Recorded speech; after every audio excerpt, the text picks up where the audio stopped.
तस्मै श्री गुरुवे नमः। श्री चैतन्यमनोभीष्टं स्थापितं येन भूतले स्वयं रूपः कदा मह्यं ददाति स्वपदान्तिकं।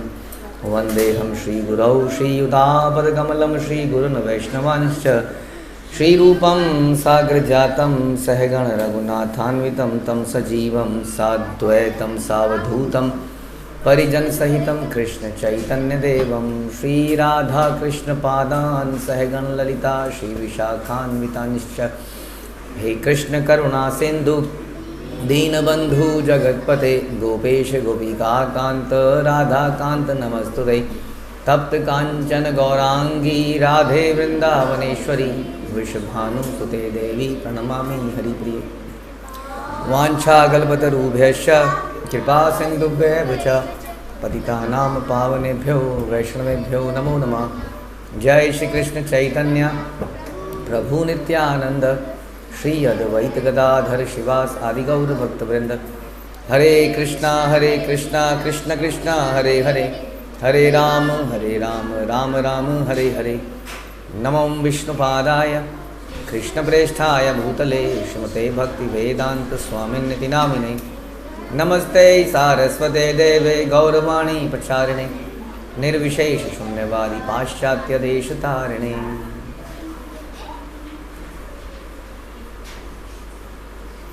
हरे कृष्णा। भगवद गीता अध्याय 8वां अटेनिंग द सुप्रीम श्लोक संख्या 12। सर्वद्वाराणि संयम्य मना हृदि निरुध्य च मूर्धिन आधाय आत्मनः प्राणम आस्थिता योग धारणम। समस्त इंद्रिय क्रियाओं से विरक्ति को योग की स्थिति कहा जाता है। इंद्रियों के समस्त द्वारों को बंद करके तथा मन को हृदय में और प्राणवायु को सर पर केंद्रित करके मनुष्य अपने को योग में स्थापित करता है। तो पहली लाइनों में भगवान बता रहे हैं कि योग की स्थिति क्या है, फिर भगवान बता रहे हैं कि उस योग की स्थिति को प्राप्त कैसे करना है। तो हमने सुना था पिछले श्लोक में भी कि अब भगवान बताने वाले हैं कि वो करेंगे कैसे। भगवान ने बताया था कि बड़े बड़े ब्रह्म लोग जो हैं वेदों के ज्ञाता वो ओंकार का उच्चारण करते हैं, ब्रह्म में प्रवेश करते हैं, हाँ, और ब्रह्मचर्य का पालन करते हैं। तो वो तो प्री रिक्वेस्ट हो गई। यम और नियम के बारे में हमने चर्चा किया था। यम नियम में बहुत सारे नियम हैं, लेकिन एक मुख्य नियम बताया गया ब्रह्मचर्य का पालन, जो पिछले श्लोक में बताया गया। अब भगवान आगे की विधि बता रहे हैं। तो जो अष्टांग योग है उसमें सबसे पहले क्या होता है, हमने सुना था यम नियम, हाँ, यम नियम आसन प्राणायाम, हाँ, उसके बाद प्रत्याहार। तो ये प्रारंभिक अवस्थाओं को बड़ा, हाँ, समराइज करके एक पर्टिकुलर उसमें बता दिया, और यहाँ पे थोड़ा उसके विषय में और बता रहे हैं। हाँ, तो यम नियम प्राणायाम हमने चर्चा कर लिया। अब आज एक दो चीज़ें बड़ी मुख्य बताई इसमें। समस्त इंद्रिय क्रियाओं से विरक्ति, इसको हम कह सकते हैं प्रत्याहार। तो यम नियम का पालन करने के बाद हमें कुछ आसन लगाने हैं, और उसके बाद ये जो भी अगले लाइन में बताया कि इसको करने का प्रयास करना है, प्राणायाम। हाँ, और ये करते हुए करना क्या है, उद्देश्य क्या है, अगली स्थिति क्या है, प्रत्याहार। प्रत्याहार का मतलब क्या होता है, इंद्रियों को इंद्रिय विषयों से हटाना। समझ में आया? और उसी के लिए ये सब कुछ करा जा रहा है। अभी तक ध्यान रखिए, अभी तक ये प्रारंभिक अवस्थाएं चल रही हैं, सेटिंग द सीन है ये। उद्देश्य कुछ और है। उद्देश्य आएगा जब हम ध्यान लगाएंगे, प्रत्याहार, फिर ध्यान, धारणा, समाधि। हाँ, तो भगवान में ध्यान लगाने से पहले ये सब करना पड़ता है। वास्तव में किसी भी चीज़ पर पहले अगर ध्यान लगाना हो आपको, तो आपको क्या करना पड़ेगा, अगर किसी चीज़ पर आपको कंसंट्रेट करना है तो क्या करना पड़ेगा, बाकी सारी चीज़ों में ध्यान हटाना पड़ेगा। आपने देखा है कई बार आप रास्ते में जाते हो कि रस्सी पर एक आदमी चल रहा होता है या बच्चा चल रहा होता है, देखा आपने, पतली सी रस्सी पर, और रस्सी ऐसे हिल रही होती है, झूम झूम झूम झूम। कई बार उसकी रस्सी पे थाली रख देते हैं, वो थाली, और थाली पे बच्चा खड़ा हो जाता है। अगर उसका कंसंट्रेशन जरा सा भी इधर उधर गया तो एकदम से इम्बैलेंस होगा और ऊपर से नीचे गिरेगा, और उसमें वो ऐसे ऐसे चलता है। हाँ, तो क्या क्या मुख्य चीज़ है उसमें चलने के लिए क्या इंपॉर्टेंट चीज़ है, हाँ, कंसंट्रेशन। सांसों पर भी कंसंट्रेशन। जैसे हम लूजली सांस लेते हैं चलते हुए, सांस लेने से भी इम्बैलेंस होता है, पता है आपका। जैसे आप देखोगे कई बार आपको बड़ा पतली सी जगह में चलना पड़ेगा, आप अपने आप ऐसे कर लोगे। हाँ, ऐसे करके आओगे, सारी मूवमेंट बंद हो गई बॉडी की। ऐसा हुआ ना, नीचे को हुआ ना, कंधा अंदर सब मूवमेंट हो गई। मूवमेंट होती है, गिरने का डर है, तो क्या करो, पहले सांस रोक लो, सारी मूवमेंट को रोक सकते हो आप। ठीक है, तो इस प्रकार तो सारी जगहों से ध्यान को हटाकर उस विशेष जगह पर ध्यान लगाना, क्योंकि बड़ा मुश्किल है। कुछ चीज़ें तो हम ऐसी कर लेते हैं, है ना, जो आसान चीज़ें होती हैं वो बाकी चीज़ों के साथ साथ करते करते भी हम कर लेते हैं। जैसे कि अब हम साइकिल चलाते हैं, तो साइकिल चलाते हुए हमें ध्यान ज़्यादा लगाना नहीं पड़ता, सांस रोकनी नहीं पड़ती, अब अपने आप ही चल पड़ती है, क्योंकि वो हमारा वो पक्के हो गए उसमें, हम समाधि में आ गए समझ लीजिए। उसमें हम बिना कुछ करे ही साइकिल चला सकते हैं, बाइक चला सकते हैं, स्कूटर चला सकते हैं, बिना कुछ करे बातचीत करते हुए खा भी सकते हैं, खाना अपने आप यहीं जाता है, इतनी प्रैक्टिस है हमारी। आइडिया नहीं लगाना पड़ता, ऐसे कुछ ऐसे नहीं करना पड़ता, सीधा वहीं जाता है हाथ, राइट। तो कुछ चीज़ों में अभ्यस्त हो गए, लेकिन भगवान का विषय कैसा है, बड़ा जटिल है। भगवान को प्राप्त करना संसार में सबसे मुश्किल काम है, क्योंकि संसार के हमारी इंद्रियों के परे की वस्तु है। भगवान इंद्रियों से परे है, इसलिए उन्हें अधोक्षज भी कहा जाता है। तो यहाँ बता रहे हैं कि वास्तविकता में योग की स्थिति क्या है, तो बता रहे हैं समस्त इंद्रिय क्रियाओं से विरक्ति को योग की स्थिति कहा जाता है। हाँ, क्योंकि जब समस्त इंद्रिय क्रियाओं से हम विरक्ति करेंगे, यहाँ ऑल द डोर्स, ऐसा इंग्लिश में लिखा है, ऑल द, इंद्रियों के समस्त द्वारों को बंद करके, सारे डोर्स बंद कर देंगे इंद्रियों के। तो इंद्रियों के द्वार कौन से हैं, ये जो आँख है, कान है, नाक है, मुंह है, द्वार है। हाँ, इन द्वारों को बंद करना पड़ेगा। हाँ, हमारे कई बच्चे जैसे पढ़ते हैं, तो घर के अंदर पढ़ते हैं, तो उनको बोलते हैं कि कमरा ध्यान से पढ़ लो, कमरा बंद करके कमरा खोल दो, रौनक पता चलती रहे, कौन आ रहा है, कौन जा रहा है, कब क्या हो रहा है। हाँ, बढ़िया से थोड़ा डिस्टर्बेंस रहे तो मन लगा रहे, नहीं अब बंद करके सारे बंद, पता ही नहीं चलेगा वो क्या था घर में, है ना, तो कैसे मन लगेगा।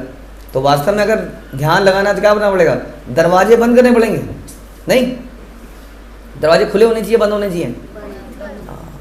वैसे आप जपा करते हो, दरवाज़ा खोल के घर के बाहर अगर जपा करोगे तो क्या होगा, हर आता जाता पंछी भी दिखेगा आपको, पक्षी भी उड़ रहा है तो आप देखो, उसके कलर देखोगे कितना अच्छा पक्षी है, कुछ और होगा, मन लगा रहेगा, लेकिन मन जप में नहीं लगेगा, कहीं और लगा रहेगा, राइट। तो अगर मन को किसी एक विशेष वस्तु पे लगाना है तो उसको बाकी चीज़ों से हटाना पड़ेगा। इसके लिए क्या करना पड़ेगा, क्या बताया अभी, द्वार बंद करने पड़ेंगे। द्वार खोल के रखोगे तो कितना भी कोशिश कर लो कंसंट्रेट करने की, तो आपने दरवाजे खोल रखे हैं सारे। तो शरीर के अंदर कौन से द्वार हैं जो हम खोल के रखते हैं, ये जो द्वार है हमारे आँख, नाक, कान, मुँह, ये हमेशा कुछ ना कुछ डिज़ायर करते रहते हैं, कुछ ना कुछ देखने की इच्छा, सूंघने की इच्छा, खाने की इच्छा, सुनने की इच्छा करते रहते हैं, और इससे हमारा ध्यान हमेशा भंग रहता है। हम पढ़ाई इधर कर रहे हैं, किचन से खुशबू आ रही है तो ध्यान चला गया, मम्मी क्या बना रही है, क्या खाना बन रहा है। हाँ, कहीं कुछ आवाज़ आ गई, खुचर पुचर, अरे बच्चे शायद पार्क में खेलने आ गए, और चलो चलो चलो, हाँ हो गया, आवाज़ आई कुछ चिल्लाने की बच्चों की, निकल पड़े, राइट। तो इस प्रकार से इन द्वारों से तो क्या करना है, पहले द्वारों को बंद करना है, यानी कि इंद्रियों को इंद्रियों के विषयों से हटाना है, सेंसेस को कंट्रोल करना है। इस स्थिति को कह रहे हैं, अगर इतना ही कर लिया तो समझ लीजिए आप योग में स्थित हो गए। हालांकि ये कंप्लीट स्थिति नहीं है, क्योंकि अब इसको लगाना भी तो है ना कहीं पर। हाँ, अब देखिए, अब जो प्राणायाम का प्रोसेस है वो क्या बताया गया कि सांस को यहाँ से उठाइए, हाँ आप उठाया उठाया उठाया उठाया। अब देखो, अब ये जो स्थिति बोली जाती है कि आँखों को बीच में ले आओ यहाँ पर। हाँ देखिए, आंखें बंद रहेंगी तो क्या होगा, नींद आएगी और कुछ सपने आएंगे, ध्यान आएगा ना, ध्यान को ही तो कंट्रोल करना है। और आंखें खुली रही तो क्या होगा, तो कुछ दिखेगा, तो फिर विचार आएंगे। आंख बंद करोगे तो विचार आएंगे, आंख खोलोगे तो विचार आएंगे। ऐसे में क्या करो, ना आँख खोलो ना आँख बंद करो, इसलिए आधी खोल दो। अब आधी खोल के तो दिख रहा है, सब कुछ दिख रहा है ना, तो क्या करें, भैंगे बन जाएं। अब भैंगे बनेंगे, दिखेगा कुछ, समझ नहीं आएगा। अब भैंगे करीब जो हल्का हल्का समझ आ रहा है क्या हो रहा है, तो क्या करो, भैंगे बन के भी यहाँ देखो, ऊपर यहाँ, अब देखो ऐसे। अब क्या, ना सो रहा हूँ ना जग रहा हूँ ना कुछ देख रहा हूँ, खत्म हो गया ना सब। This is the process. देखिए कितना सोचा गया, और कोई इसमें जादू नहीं है, ये सिंपल प्रोसेस है, ताकि विचारों को कैसे बंद किया जाए, सिंपल तरीका है। हाँ, हालांकि सिंपल नहीं है, क्योंकि ज़्यादा देर तक हम इसको कर नहीं पाते हैं। हाँ, इस प्रकार से वो कह रहे हैं कि मन को हृदय में और प्राणवायु को सर पर स्थित केंद्रित करके मनुष्य अपने को योग में स्थित करता है। हालांकि इसके आगे के प्रोसेस भी है जो हम सुनेंगे पढ़ेंगे, हमें पता ही है वैसे तो, कि ध्यान के बाद धारणा और समाधि। तो अल्टीमेट ऑब्जेक्टिव क्या है इन सब के पीछे? योग है, जिसको बोला गया इंद्रियों से हम अपने आप को हटाना। यानी कि जितने भी लोग योग करते हैं, क्या इस बात को समझते हैं कि योग का पहला पर्पस, योग का पर्पस क्या है? इंद्रियों को इंद्रिय विषयों से हटाकर भगवान में लगाना। लेकिन जितने भी लोग योगासन, योगाचार्य बने हैं, वो इस बात की नॉलेज नहीं देते हैं अपने शिष्यों को, क्योंकि शिष्य भाग जाएंगे। इतनी बढ़िया दुकान चल रही है, चल रही है कि नहीं दुकान, इंटरनेशनल कॉम्पिटिशन्स हो रहे हैं योग के ऊपर। हाँ, लेकिन वास्तव में योग के ऊपर नहीं हो रहे हूँ। कोई भी उसमें बता रहा है कि आपको आओ बच्चों, आजकल के यूथ पागल हो रहे हैं योग के लिए, विदेशी लोग पागल हो रहे हैं। क्या लोग विरक्त हो गए सारे संसार से?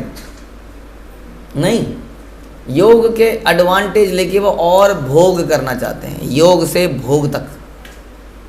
That is the objective of योग, हाउ टू डू भोग। इसलिए वो योग करते हैं, इसलिए इतना फेमस होता जा रहा है। हाँ, क्योंकि इसके बड़े सारे बेनिफिट्स हैं। हाँ, कंसंट्रेशन बढ़ता है किसमें? भोग करने में कंसंट्रेशन और ज़्यादा बढ़ जाता है, अच्छे से भोग कर पाते हैं, राइट। तो this is not the purpose. भगवान बता रहे हैं कि इंद्रियों के विषयों से, इंद्रियों के क्रियाओं से विरक्ति, डोर्स को बंद कर लेना, ये वास्तविक योग है। इंद्रियों को इंद्रिय विषय से हटाना, वरना वो योग नहीं है, समझ लीजिए। अगर योगाचार्य बताएगा पहली क्लास में, अगली क्लास में कोई आएगा ही नहीं। कि तुम आज ये बताने वाले हैं कि तुमको खाना पीना से विरक्ति पैदा करनी है, तुम्हें घूमने फिरना, ये गर्लफ्रेंड बॉयफ्रेंड से विरक्ति करनी है, ये अच्छे कपड़ों से विरक्ति करनी है, ये धन दौलत से विरक्ति करनी है, भगवान पे ध्यान लगाना है। समझ में आ गया बच्चों? अगली क्लास में मिलेंगे, कोई नहीं आएगा अगली क्लास में। इस प्रकार से धोखाधड़ी चल रही है संसार में। गीता को पढ़ा जाए तो योग का पर्पस ही कुछ और बताया जा रहा है। आगे का प्रोसेस क्या है? आगे का प्रोसेस है कि जब इस ध्यान को हटा लिया इन सब चीज़ों से, भगवान में लगाना। ऑल्दो भक्ति योग में हमने सुना था एक दो श्लोक पहले भी कि भक्ति योग बड़ा सुगम है, उसमें पहले ध्यान लगाने को बोल दिया जाता है। ना तो यम किया, ना नियम किया, अभी नहीं किया। हाँ, ना मन प्राणायाम किया, ना प्रत्याहार किया, क्योंकि हमको ऐसा लगता है कि ये बड़ा मुश्किल काम है प्रत्याहार करना। अरे भैया, सेंसेस से कैसे हटाएं? नहीं, भक्ति के प्रोसेस में भी अगर पहली क्लास में ये बता दें लोगों को, तो लोग वहाँ भी नहीं आएंगे। हाँ, वहाँ भी कुछ और बताना पड़ता है। आत्मा क्या है, संसार में क्या क्या है, देखो ये सच्चाई है, ये धीरे धीरे उसको हाँ कहता है, हाँ सही बात है, सही बात है, सही बात है। फिर उसको नाम दे दिया जाता है। नाम जबते ही उसके अंदर परिवर्तन आते हैं। हाँ, और परिवर्तनों से एकदम से वो प्रत्याहार, यानी कि इंद्रियों को जीत पाता है अपने आप ही, और यम नियम अपने आप करने लगता है। तो भक्ति के प्रोसेस में भगवान के नाम के सहारे पर हम ये सारे काम अपने आप कर लेते हैं। इसमें नाम इत्यादि बहुत बाद में आएगा, पहले ये सारी चीज़ों में महारत हासिल करनी है। ठीक है जी, ये जो प्रोसेस भगवान बता रहे हैं। हरे कृष्ण। श्रील प्रभुपाद की जय, भगवद गीता की जय।